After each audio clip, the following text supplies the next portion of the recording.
On a cold, bleak, biting Christmas Eve, Mr. Osborne sighs with slippers on his feet.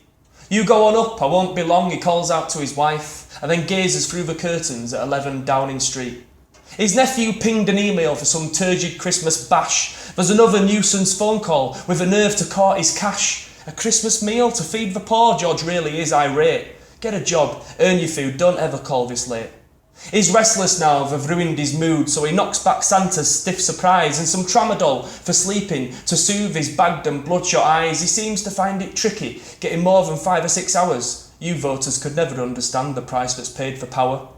George tucks into a well-made bed and starts to drift to sleep, but an unexpected visitor interrupts him shooting sheep. Before him stands John Major, but he's shackled down in chains. "What on earth are you doing in my bedroom?" he yelps before the sorry ghoul explains.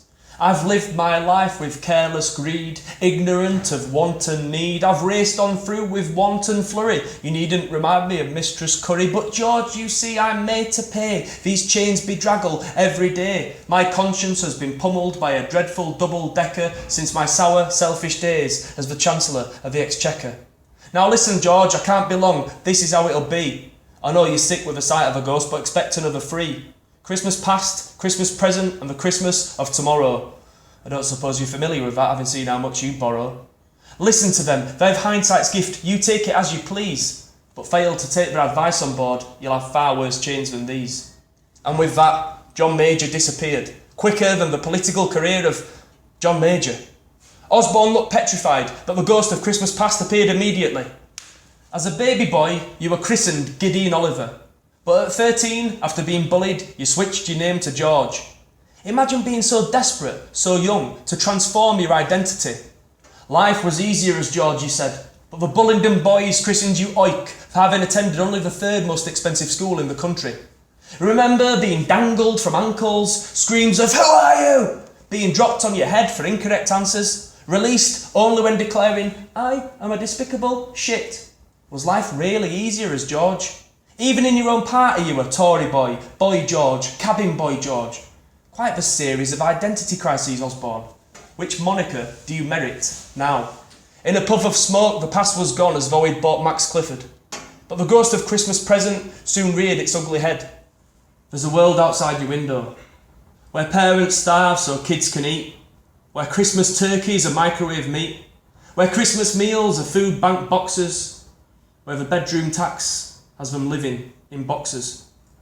Refugees in limbo land where Wonga lends a helping hand for Christmas gifts and heating bills whilst benefit cuts slowly kill.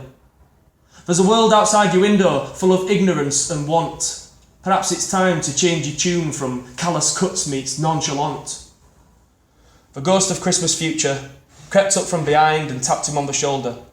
Osborne caught a glimpse of himself, still wearing a hard hat but looking slightly older. The Right Honourable George Osborne, 76th Prime Minister of the United Kingdom. George the Brute, George the Enforcer, George the Evil.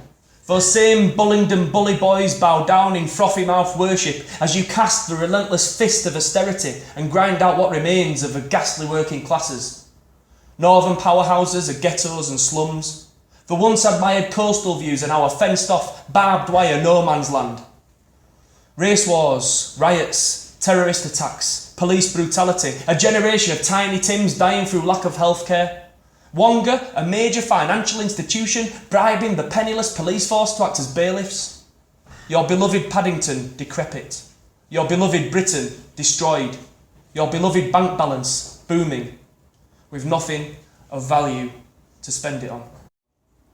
He awakens slowly, pulls on his silk dressing gown, calls out for a glass of Johnny Walker Platinum label, takes a sip, stares deep into his eyes in the mirror of his second bathroom, picks up his phone, presses 1 on speed dial. "Mother," he trembles, "it's Gideon. Gideon Oliver. Stick the Argon on, will you? I'm coming home for a while." And just before he leaves, he pens a Christmas card to Corbyn. "Perhaps you're right, Jezza. God bless us, everyone. Merry Christmas, you soft old sod."